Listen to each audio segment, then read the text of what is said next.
दर्शकवृन्द नमस्कार, म नारायण प्रभु। यति बेला म कावासोती 1 रिठेपानीमा आइपुगेको छु र आज मात्रै करिबन 2:15 बजेतिर आएको अचानक हावाहुरी र पानी सँगसँगै एउटा घटना घटेको छ र यो कावासोती वडा नम्बर 1 रिठेपानीमा यो जंगल नजिकै रहेको एउटा बाटोको रुख ढल्दाखेरि एउटा घरमा क्षति पुग्न गएको छ र घर सबै माथि छानोमाथि रुख बजारिएर घर पूर्ण रूपमा आंशिक रूपमा क्षति भएको छ। हामी त्यसको डिटेल्स के भएको छ भन्ने कुरा हामी तपाईलाई अब भित्र गएर देखाउनेछौं। यो कावासोती 1 रिठेपानीमा भएको घटना हो र यति बेला रुख ढलेर बाटो पनि अवरुद्ध भएको छ भने यहाँ धेरै स्थानीयहरू उपस्थित हुनु भएको छ।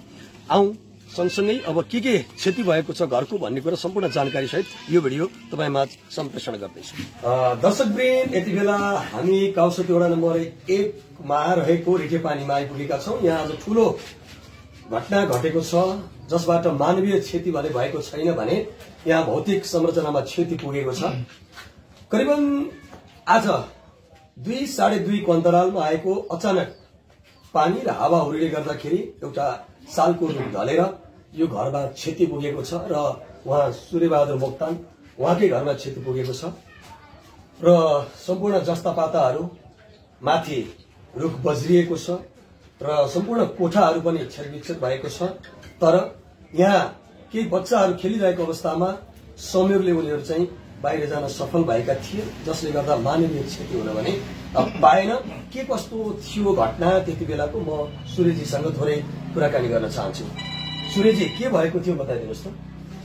यो चाहिँ अब के भएको भन्दा पनि तपाईँको हावाहुरी चल्न सुरु भयो तपाईँको 2:15 देखि। अनि त्यसपछि ठ्याक्कै म यहाँ थियो बाहिर बसिरहेको थियो अनि एकदम हावाहुरी चल्न थालेपछि म भित्र आएर यतातिर के कता थियो बाहिरतिर भएको सबै सियारिसकेपछि यहाँ आएर बसेको थिएँ म। ठ्याक्कै यहीँ सोफामा बसिरहेको थिएँ अनि ठ्याक्कै फेरि हावा अलिक बेसी चलेपछि यो हावाले ढोका ड्याममै हान्थ्यो। ढोका बन्द गर्नु पर्यो भने ढोकामा ठ्याक्कै यहाँ निक्लिएको थिएँ। ठ्याक्कै निक्लिने बित्तिकै यहाँनिर बजेर उति मुडा छ नि ड्याममै झरेको कि थोरै डिस्टेन्समा मात्रै, नत्र मलाई नै च्याप दिन्थेँ यहाँनिर। तपाईँ यहाँबाट त्यहाँ पुग्दासम्म यो रुख चाहिँ यहाँ म ठ्याक्कै त्यहाँबाट उठेर यहाँ पुगेको।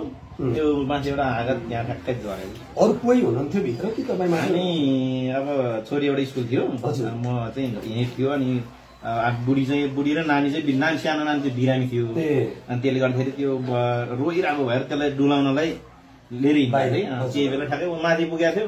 अनि म पनि यता निक्लिँदैन ठ्याक्कै यहाँ झुडमा परेको त्यही।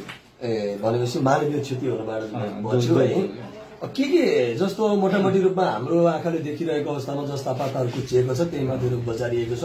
भित्री कोठामा पनि यतातिर पनि सबै भयो टिनहरू। हजुर, त्यहाँ पनि रुखले बजार्यो होइन?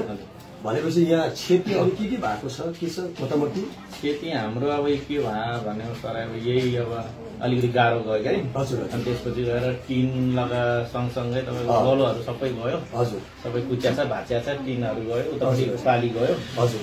बाहिरको किचन साइडको पाली पनि गयो क्या। अनि त्यसपछि यतापट्टि कोठा पनि सबै गयो। अनि यो यतापट्टि साइड पनि टिन चाहिँ गयो सबै। टिन यतापट्टि पनि कुच्या सबै। हजुर सबैको गयो, टिन चाहिँ सबै गयो। हजुर। पुरै भूकम्प आएको जस्तो भएको नि, यहाँ त पुरै हल्लेको। म त कहाँबाट के आयो भनेको यहाँ त यता पुगेको यता फर्किँदाखेरि त उज्यालै जान्छ, केही पनि छैन। त्यस्तो भएको संयोगले चाहिँ होइन बचायो।